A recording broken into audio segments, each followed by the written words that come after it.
Power supply replacement for iMac 27-inch 2012 through 2015.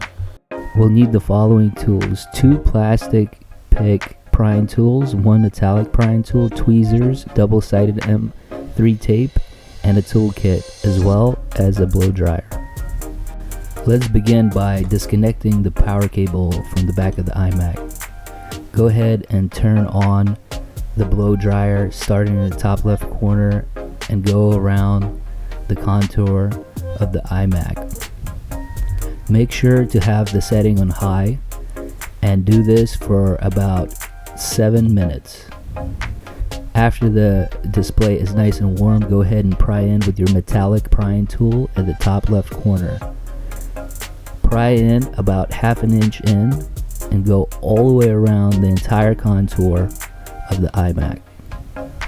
Once you've broken the seal with the metallic tool, go ahead and start with the plastic tool to widen the gap. Take the plastic prying tool, stick it in the same slot, and just go all the way around the edges again. Now it's grabbing at each top corner. Go ahead and clamp open the iMac up top. Be very careful. Once you start cracking this open, there are 2 connections that are connected to the iMac in the top right quadrant. Let's take a closer look. The connections are the video data cable and the power cable. The video data cable needs to be unlatched first, so with your tweezers, go ahead and pry in underneath and grab the little black tape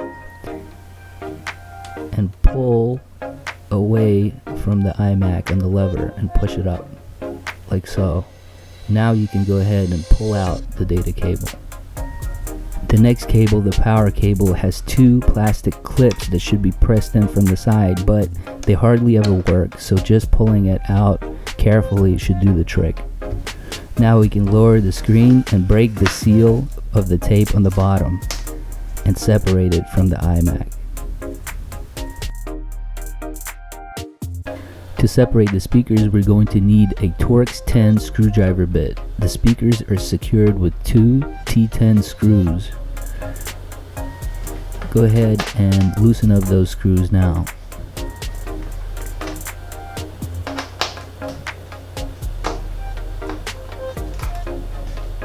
With the screws loose, you can go ahead and start prying out the speaker.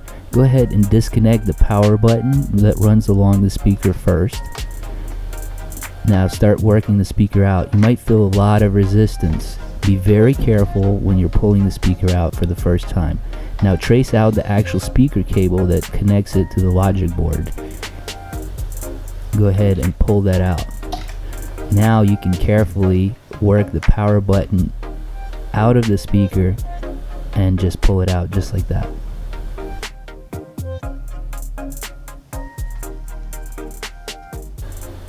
The power supply is secured with 4 T10 screws and it's plugged into the logic board. Go ahead and disconnect the power supply from the logic board by pinching it and prying it back and forth side to side. Now go ahead and remove the 4 T10 screws. The 2 top ones are long and then the 2 bottom ones are the short ones. Unhooking the power supply from the logic board is a little tricky. Once you have the screws off, go ahead and push it out in the following orientation. Now it's connected to the logic board in 2 places. The bottom cord you can pinch with your screwdriver and pinch the connection off. And now you can get to the big connection to the logic board and press that in and pull it out. It's a little difficult and it's going to take some playing around with it, but it should be able to get done in a pinch. Power supply installation. Reinstalling the power supply is a bit tricky. Go ahead and push in the main connection, connecting it to the logic board first.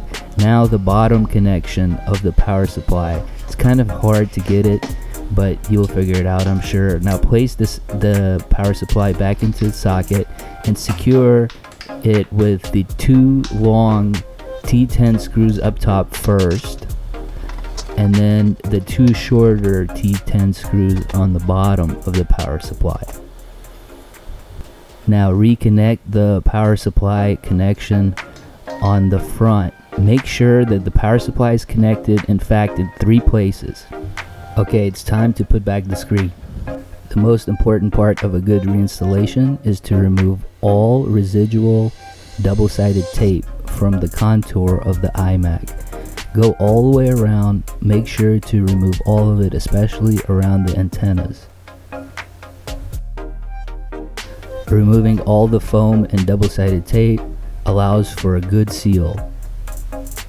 Once you remove all of it, we can go ahead and apply double-sided M3 tape around the contour of the iMac where the screen is going to be attached. This is a time-consuming process but cannot be avoided. Go ahead and go all the way around the contour. Make sure to apply double-sided tape everywhere that it was previously installed. The next most crucial step is to remove the residual double-sided tape from the screen itself if you're reinstalling a refurbished screen, or if this is just putting back your old screen. This needs to be removed. Align the screen at the bottom of the iMac, tilt it up, go ahead and reconnect the power to the screen first. Now go ahead and reconnect the data cable by flipping the little lever down, putting in the data cable, making sure you hear a little click, and then flipping down the lever and hear a little click again. Now we can fully clamshell the screen back to the iMac and apply some pressure all the way around where the double-sided tape is. Applying general pressure all the way around should not be a skip step. Go ahead and make sure you go all the way around, applying pressure, squeezing the screen tight up against the frame, even at the bottom.